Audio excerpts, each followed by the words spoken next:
Hello, everyone. Welcome once again to Cave the Cross Apologetics. I'm Patrick. And I'm Tony. And we're digging deep into why do you believe the things that you believe? What happens when you come up to a series of facts? You just consume it, move on. You don't do anything with it. Those are things I believe. That is a peanut butter and jelly sandwich, and move on. Or you eat it. Well, you must have faith in order to eat that. The peanut butter, the jelly doesn't commingle and just come up with poison gas. No, consistency. But why do you believe in consistency? How about the consistency of peanut butter? How does it not go from smooth to crunchy?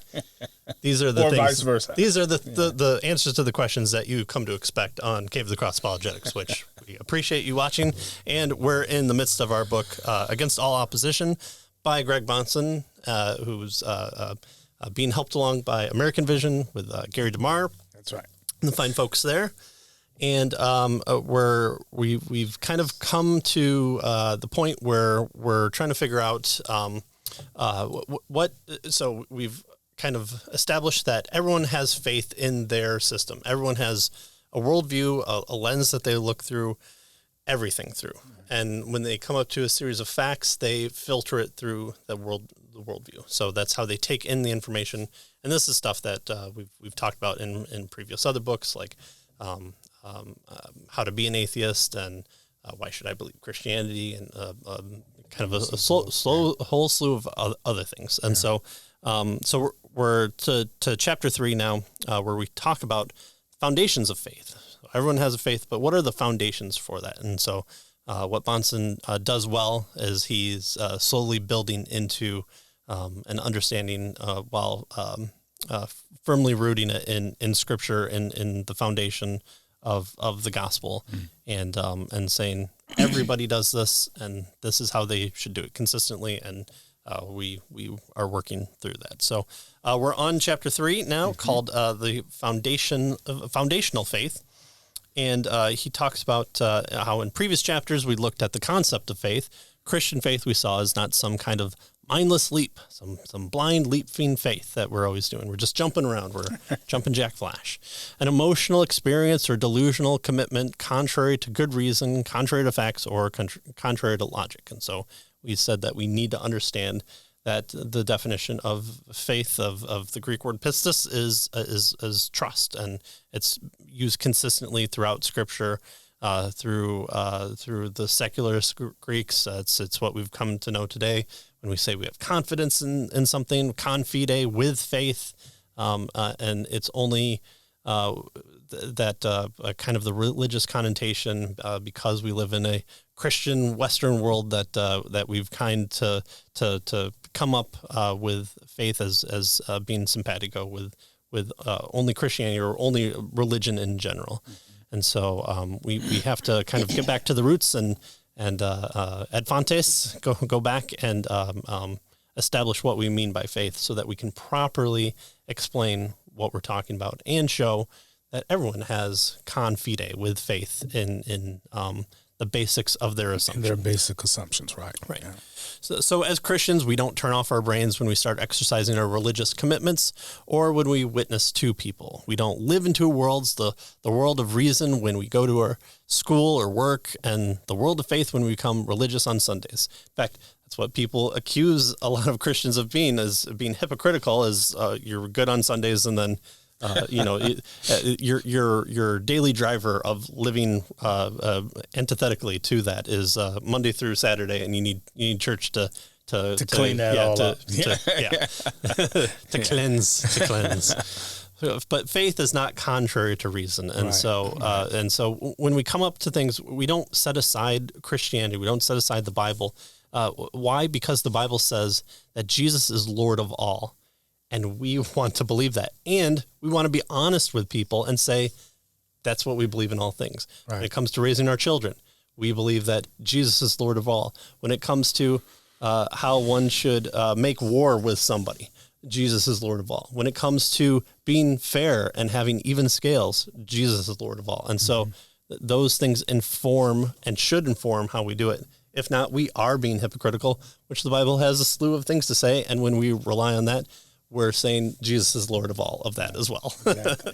So in this chapter, what he wants to do really is not, even though it's called foundational faith, he wants to talk about how the relationship between faith and facts. And so that's what he really focuses in on here. He talks a lot about facts and that sort of thing. So the importance of facts is the next section that he gets into here. And he says, think of the faith known as evolution from how the cosmos came into existence, how inorganic material became organic, to the unguided incremental changes in species over time that become us and everything else, right? And he says, think about that, right? He says people have hold tenaciously to the theory of evolution, and you're thinking, isn't this theory walking around in its underwear or worse, right? The king has no clothes. Right. He says, you expect me to believe this? This is what we're thinking when we first hear that something came from nothing, or life came from non-life, or, inorganic inorganic type of issues. The princess kissing the frog. When it happens in the fairy tales, it's a fairy tale.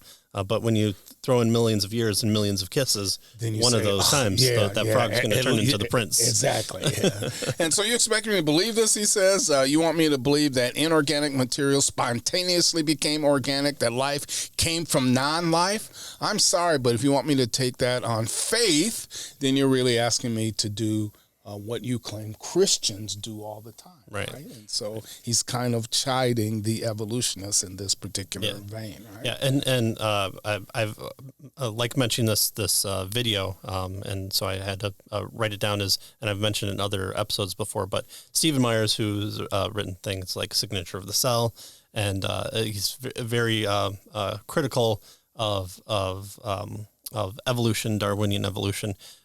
He would get together with David Berlinski, and David Berlinski is not at all a Christian. He's not a believer in God. He is just hyper critical of evolution and how it falsifies science and doesn't get people where they need to go. And so he's very critical of that. They were in a talk with David Glertner, who I believe he was a computer modeler for science, and they had just a fascinating discussion on listening to all these things stack up against evolution, and coming to see, well, you might not believe in creationism or divine guidance, intelligent design, but we need to address the issues that Darwinian evolution has. And so, again, when we come up to things with this historical understanding, which both Christianity and Darwinism presents a historical science model. So we're not saying, oh, here's the petri dish, and we're watching amoeba split by dropping more water particles in it or whatever we do there. But we're talking about things that you have to just say, okay, over millions of years, and does the model come up with this? And then all these behaviors happen because there were cougars in the high grass, and so we like to be scared because being scared was a survival mechanism, and so that somehow ingrains itself into the DNA because only that DNA survived and has this DNA memory that somehow goes with the entirety of the species and survives. Well, all these things seem to have issues, and this video offers a kind of a good glance of watching people take these facts and then change their worldview. And what Bahnsen is going to say here is it's very hard for people to do that. In fact, why don't we see a collection of facts overturning at some point? It seems like people are holding on to these worldviews, these presuppositions, these ways of viewing the world, and they don't, even though there may be facts contrary to that, they don't want to let go of how they view it. And that's perfect for showing why is that hard, because that's your base assumption of how you approach things. And so, of course, that's going to be the hardest thing to do. In fact, it might take a supernatural deity to overturn that and change it opposite of even what we may want. Yeah, you might have to be, born again. Something like that. Yeah. But we are not only have to understand what faith really is, and who really exercise mindless faith, but we also must understand something about facts, and that's what we want to talk about now. We shouldn't pit facts against philosophy, as if philosophy says that facts aren't important. The facts are important. Mm-hmm. We must study the facts, but we also must not be misled. We must understand the real place facts have in the makeup of a worldview. Right, and so he tells us to think of the place facts have when it comes to theorizing about the origin of the universe or the origin of life or the origin of man himself. Have the facts or the lack thereof stopped evolutionists from promoting their point of view?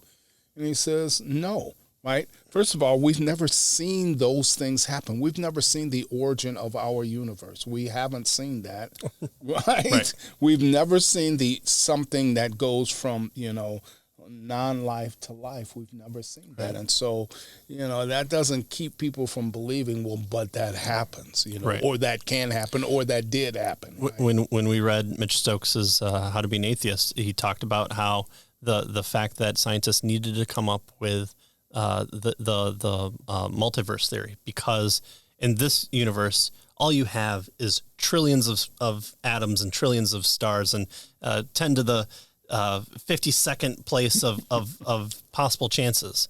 And that's not enough. So if we invent just infinity more worlds, trillions and trillions of more universes, this is the one that evolution takes place and creates life in this way. Because it failed in all those other universes. You have to make the 10 to the 5 millionth power and expand it and say all these different little permutations happen within these, which I believe it's Sabrina Hoffman did Lost in the Math, says this is ridiculous. And she's a German atheist through and through, and she's like, why are you expecting to find beauty and truth in this thing? Aren't we scientists? And it's a fabulous book from the opposite point of view. And she's liked my little review of her book that I probably didn't understand at all what she was talking about remotely, but I understood that fact. And so I'll put a link to that book as well, because it was well done from an atheist point of view, a scientist who says, okay, we put too much fluff in string theory to save all these things, and multiverse is one of those things that we do because it makes our math doable then, because then we're just over infinity, or infinity over, 1, which is way easier than 1 over infinity. So yes, we do care about the facts, but the facts are often in dispute. Who would have thunk? Yeah. Alternate facts, all those things. We laugh at it, but then, our political culture is filled with, these are my facts, these are your facts. So what are facts? Yeah. So next what he does here is kind of says, okay, let's look at some alternative explanations. Right. So it takes about 1,000 years to produce 1 inch of topsoil by the forces of erosion, such as wind and rain. And you take your little one to the beach. 1,000 years to produce about that much of topsoil, right? Like, okay. Where does sand come from? Well, sand comes from the rocks. Well, where do the rocks come from? Well, it rains on them, and then there are layers, but they're spread out, and they're pretty even. I don't know where these things come from, but I don't know where we started with, but once they break down, sand. There we go. Yeah, that's right. Sand all the way down. Right. So we have this topsoil. Now, if the Earth is billions of years old, and by the process which topsoil is created has been functioning all time in the giant cataclysmic events of Earth history over millions of billions of years, there should be a thick layer of topsoil on the Earth's crust. In fact, landing on the moon, not even the scientists knew concretely that they land probes there, but they didn't know. Well, the moon's been there for billions of years. It could the lunar module could just sink into dust. We don't really know. The astronauts could sink into dust. Yeah, stop jumping around up there. But, however, the average depth of topsoil around the world is 6 to 9 inches. How can that be if the Earth has been here for billions of years? Wow. So think about that. So that's just one fact. Yeah. Here's the fact. The fact is the average, amount of topsoil around the Earth is 6 to 9 inches. And yet the claim is the Earth has been here for billions and billions of years, and it takes 1,000 years just to make 1 inch. So we would think if billions of years it's been around, we should be drowning in topsoil. Right. And yet we're not, right? And so he says, now, do you think at this point that the scientists would say, conflicting evidence, right? Little topsoil, I must give up my theory. Forget evolution, right? No, that's not what he says the scientist does. He very calmly comes up with what we could call, and what Bahnsen calls, a rescuing device, right? He wants to rescue his theory, and so he comes up with a device for dealing with a fact that seems contrary to his theory.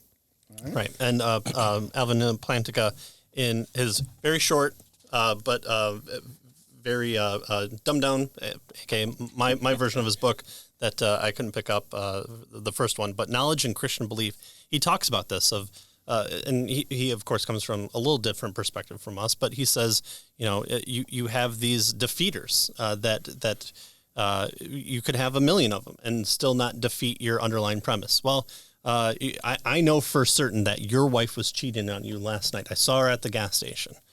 Well, okay, but she was in bed with me the whole night. She didn't move. I was up. I was reading. Nope, I saw her at the gas station, and here's video of her. So video evidence. We have video evidence of her being in the gas station, showing that she's on her way to meet her mysterious lover.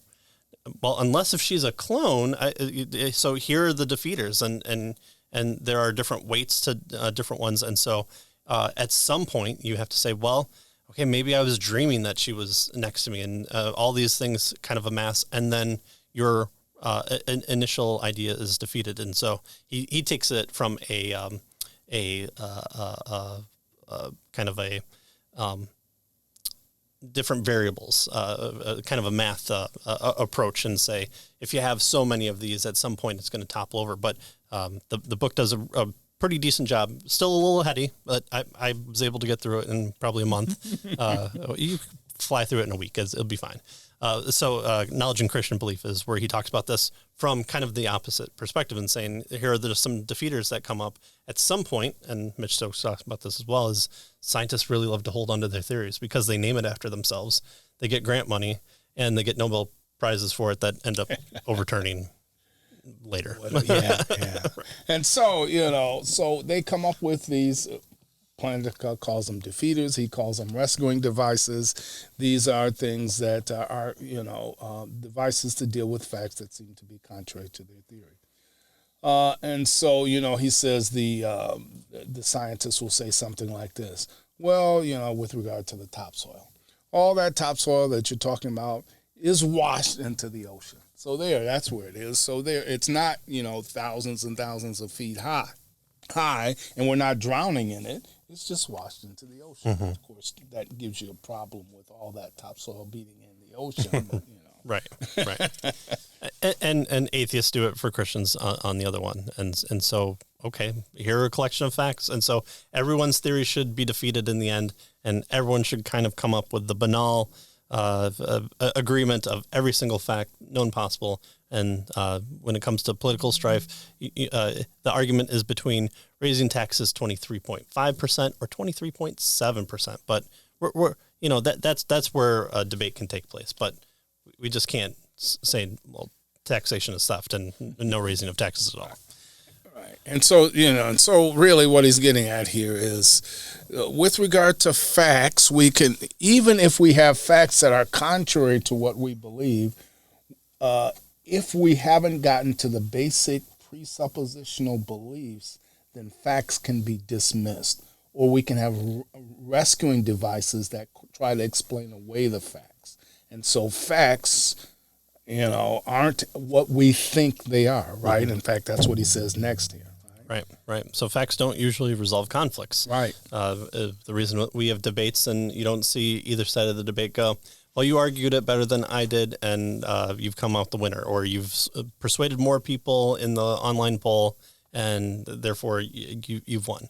Well, no, it's just, the audience didn't understand, or I had a cold that day, and that person just orated better than I did. Or no, you just didn't understand, and we were talking past each other, which all that may be true as well. And so those factors have to be played in when you're consuming things like debates. And debates aren't, it's a good meeting of ideas because of what the Bible says, having one theory seems right, but then you examine the other, and then you kind of figure out where you're at from there. Again. Yeah. But here's the point. When we bring out these scientific facts, do people say, that's it, there goes my theory, I've got to give it up, no rescuing device, no nothing, you've slayed me with topsoil? That's right. No. Instead, the topsoil objection. Yeah, exactly. The one that's brought down, it plants ideas in people's minds. No. It sinks their theory. No, the idea, they move from one rescuing device to another. The facts do not determine what people believe. That is not a very flattering thing to say, and it may require revising your view of human nature, but he says he's convinced that it's true. Yeah, that is true, that facts do not determine what people believe, which is quite unflattering and actually amazing, right? Yeah. But that's the case he's trying to make here. It's why we love Spock. It's Spock is logical. He takes it in. He goes, this is the most logical way. Burn all the rocket fuel because this last-ditch effort is the best solution that we have at this point in time, or we can survive for 30 more minutes. And so he does the most illogical thing, which is the logical thing, and you're supposed to be impressed by it. That's right. And you just realize that you're not Spock. You never could be Spock. In fact, the emotional aspect that you lose because of Spock. That's why Spock works so well, because he's half human, half Vulcan. But there's my Star Trek rant for the episode. And so he says that changing worldviews does not happen easily, right? Even when you present facts. He says when the facts do resolve conflicts, he says you'll notice that the conflict is always, a small or limited controversy that doesn't have a lot of implications and doesn't really require that people change their lives or their way of seeing things, right? And he gives this illustration. You and I may have a disagreement about how much it costs to get a Whopper at the local Burger King. But we could walk down to Burger King and look at the sign and see what it costs. And then, of course, you'd see that, I was right all the time. Right. So there. Now, facts have shown, who was right in that situation, right? Okay, sure, whatever. We're all eating bugs at the end anyway, so it's fine. But what if we're talking about the nature of life itself? Also, not a burger. Not the price of the Whopper. Not the price of a Whopper. There you can have it your way, but the very fact of the nature of life, unfortunately, I'm right and you're wrong. But what about whether we're going to answer to a holy God someday? There might be some people that come in conflict with that. What about whether this universe is eternal or was created by God? What if the deity of Christ is brought up? About whether homosexuality is an alternative lifestyle. What if communism is the proper means of carrying out of government and economics? Yeah. People have been fighting about this, and the facts don't seem to be the case, even taking people to a grocery store and letting them look upon the majesty of capitalism. That's right. Things like that aren't like the price of a Whopper at Burger King. There are high levels of emotional stake here because, depending on answers, people will have to change their lives and maybe their professions. They're going to have to see the world differently. Right. And you could say it's easier these days to do so because of the transition that you can make from people groups, and you can hook up with different people. You're not just surrounded by, the 6 neighbors or the country club that you're a part of. And so seeing big cultural changes even back in the day, things like abolitionism, I mean, that was dangerous. You're talking about upsetting the way of human civilization forever. I mean, there's always been slavery. And so to come out and say, no, it is wrong for man to own another man, and it says so here in the Bible, we should live it, right, Christian? You get hung in the street, and you're coming to face that. But at the same time, people are less likely today to probably change their mind because everything has become so embattled in a basic understanding of politics as my initial starting point for worldview, because no one's talking about, when does life begin? It doesn't matter. It matters only my happiness. And so we can't even approach the basics of what a worldview used to be. And so people are entrenched in making sure that they can do what they want. Right. And so when it comes to these large things, right, about How do we answer a holy God, and is the universe eternal? Was it created by God, and that sort of thing? He says when it comes to those sorts of things, the facts don't always move people. And he says, you might think that they should. The facts should move people, right? Okay. And he says, yeah, he agrees they should. But in the real world, they don't. And so the question is, why can't the facts move people with regard to these types of issues as opposed to the price of a Whopper burger? Right. And his answer is because the facts don't speak for themselves, right?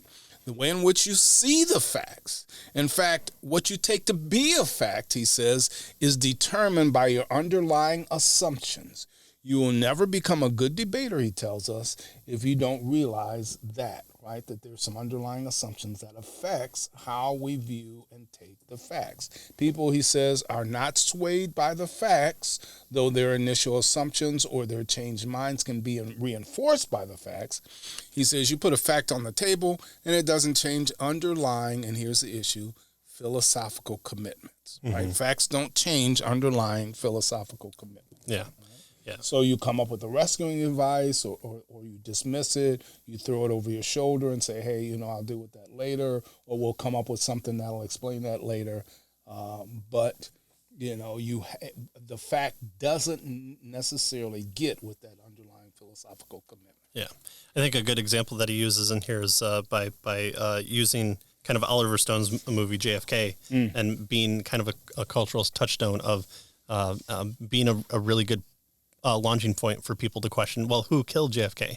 Well, the underlying assumption has always been, the government's there to kind of protect us, and we do what's right. It's post World War II into the Cold War, and you're trusting your government, and then you find out things like Iran-Contra, you find things like Bay of Pigs, and you go, can you really trust the government? And then that underlying worldview shift may allow you to go, oh yeah, why was this able to happen? What about all these things? What about these mysterious, second shots or from the grassy knoll and stuff like that? And so the Oliver Stone movie kind of presented it in a way that was digestible to people to kind of question it from a standpoint, from a cultural standpoint, to now where 70% of people believe that at the very least, Lee Harvey Oswald was not the only person invested in the assassination attempt.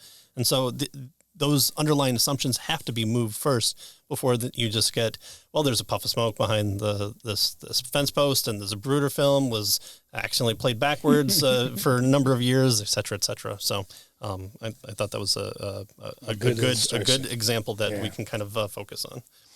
But miracles don't always change people's minds. Say what? So we can see facts, but miracles won't change people's minds? Yes. Which in atheist debates, you may have seen people that want to say, I don't know what would change my mind, but an all-knowing God would change my mind. Okay, what if we rearrange the stars to say, you, person by name, it's me, God, believe in me. Well, I could be delusional. I could... it could be aliens. It happened by chance. It's a trick. I'm only seeing what you're forcing me to see. Right. All these things. Yeah.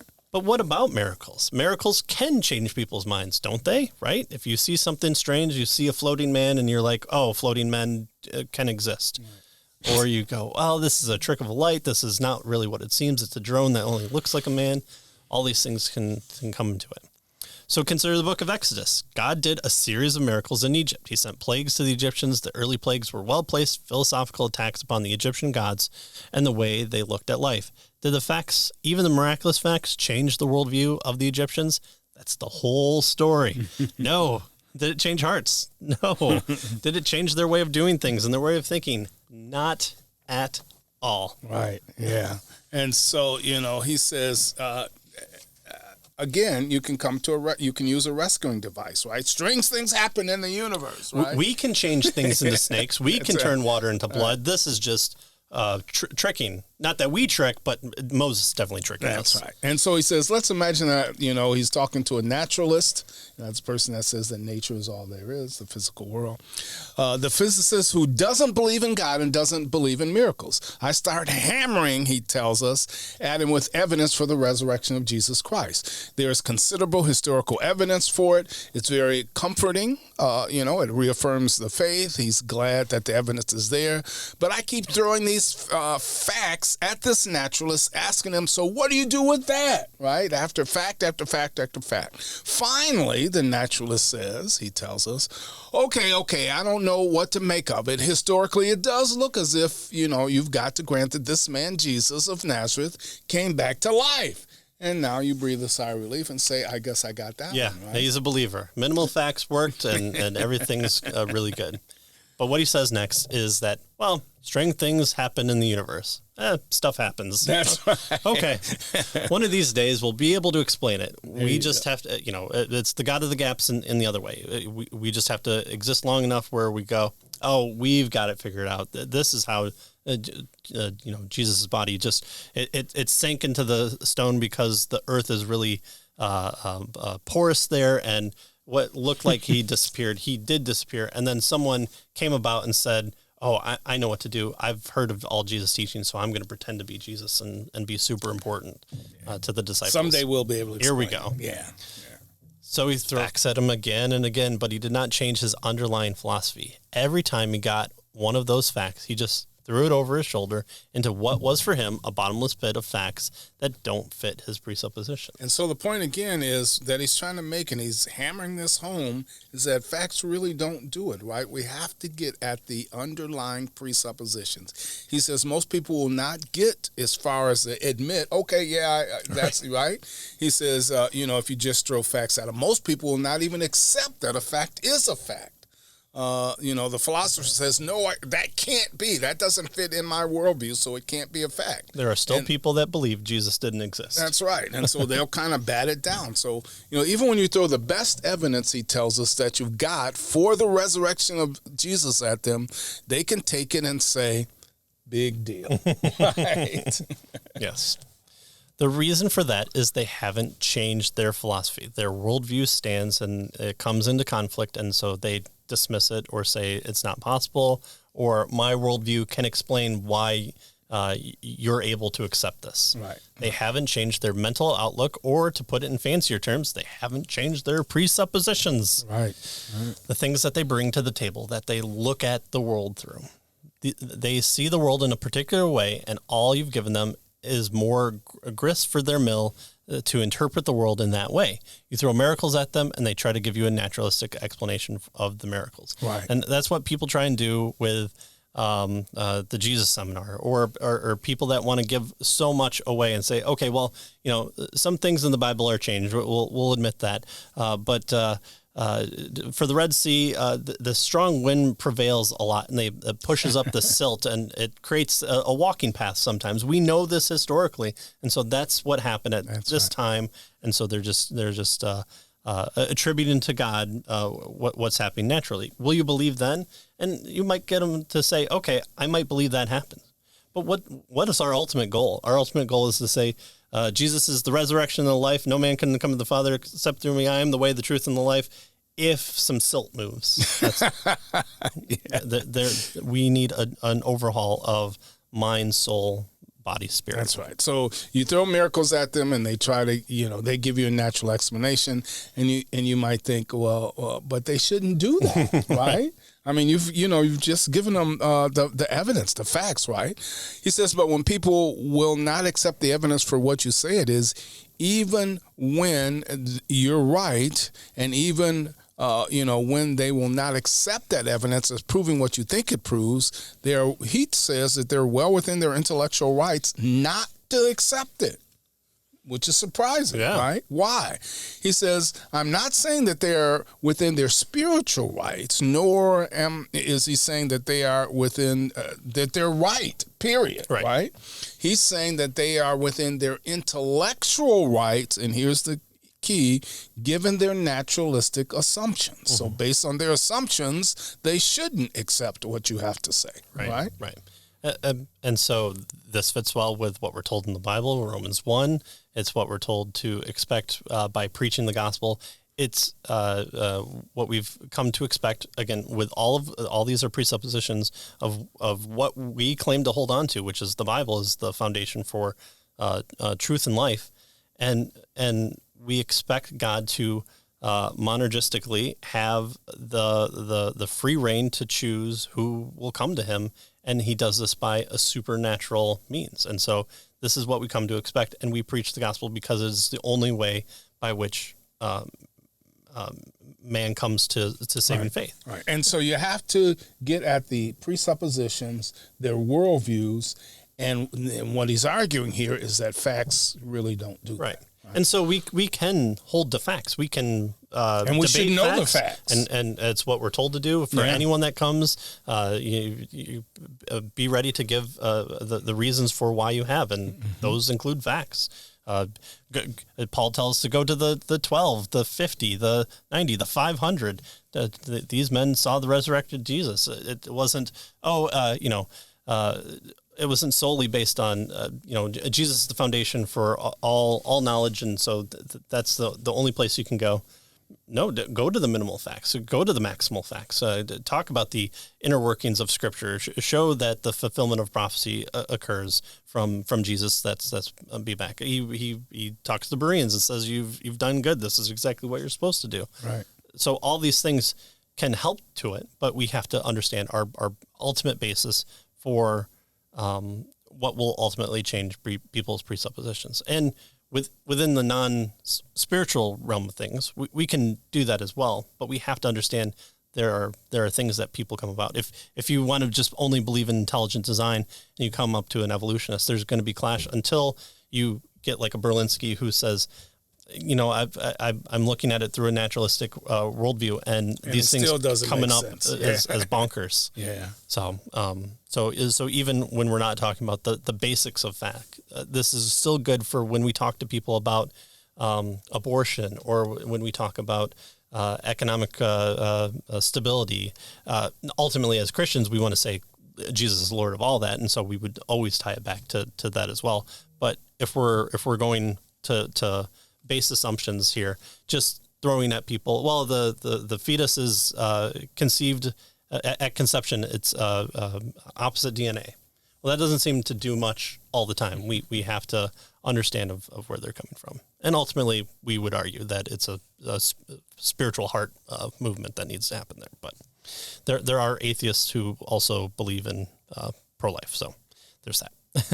But as Christians, we believe, and I'm sure that we are right, because why wouldn't you believe that you're right, that people must work overtime to miss the significance of the facts and what they tell us about God and about truth of the Bible. They must work very hard. And this is what the Bible tells us. And we, as believers in the way, in the book, in the words of Jesus, this is what we would come to believe. Romans chapter 1 says that they have to suppress the truth in unrighteousness in order to say that they don't believe it. And so atheists will come up and say, oh, but you just believe that we're faking our unbelief. Well, first of all, that's a misreading of Romans 1.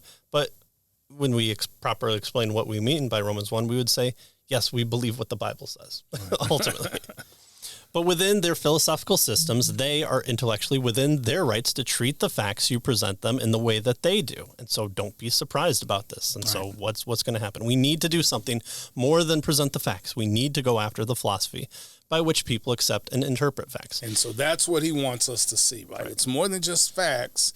It's the underlying philosophical commitments that people have that we must go after, right? Those presuppositions, those assumptions that they have about the way the world is, their worldview, that's what we have to deal with, is what he's trying to get us. And not just pour facts on people, because they can deal with the facts within their worldview. They'll either dismiss them or have a rescuing device or some way to deal with all the facts that we think are really important and that show the case, and they do, but they dismiss them or, give us rescuing devices because based on their worldview and how they have their presuppositions. Right. And going back to how many facts do you need to convince you your wife is cheating on you? There's so many rescuing devices that there are just so many defeaters that could topple somebody's worldview over, and they say, okay, I don't believe in punctured equilibrium anymore. So life didn't arise by lizards giving birth to birds all of a sudden. It just didn't all happen. And so I'm changing my mind. But when we talk about the basic level of things like who are we, what's life's purpose, all these things, as Christians, we can present facts and people can have changed hearts from there, but it's always grounded in our assumptions of what the Bible says is that presenting these facts as truth, because all things are God's truth. We are presenting the gospel, and God is using our words as his message. And I always talk about the light source and the light bulb and where the conduit that it runs through. And so we're presenting facts, we're presenting worldview, we're presenting philosophy, and we're presenting ultimately the gospel message, which is the only means by which people can be saved. And we should believe that because that's what we claim to believe. And so presuppositionalism, while people might find it goofy or not true or just the lamest thing possible, this is working under the guise of the biblical worldview, and this is the first expression that we are acting out in our faith, which is to say all facts are God's facts, and we don't let anyone say Christ is not king over photosynthesis. He's Lord of all, and so that's what we're doing. All right, so the next chapter is how should a Christian reason then? Right. And so we're continuing to build our if facts our don't do it, then what does do it? What are we doing here? Yeah, how do we reason about the things? Right. So we'll take a look at that next. Yep. So that's going to be chapter 4, and we thank you for joining us and checking out our short clips and everything like that, and hopefully their help. And heard from people who are reading some of our past books and going through and being helpful with those. So we always appreciate those. And just drop us a line. At this point, saying share, like, and subscribe, you probably heard it from everyone, but it does help. Let's defeat the evils of YouTube algorithms, or listening on or use the evils of YouTube algorithm. we're taking the paganism and we're using it for our own purposes. That's right. What it means to be evil will mean for good. Right. So we just have fun doing this, and hopefully you have fun along with us, and we'd be doing it anyways. We're just sticking a camera in front of our face. So thanks for joining us, and we'll see you next time. See you next time.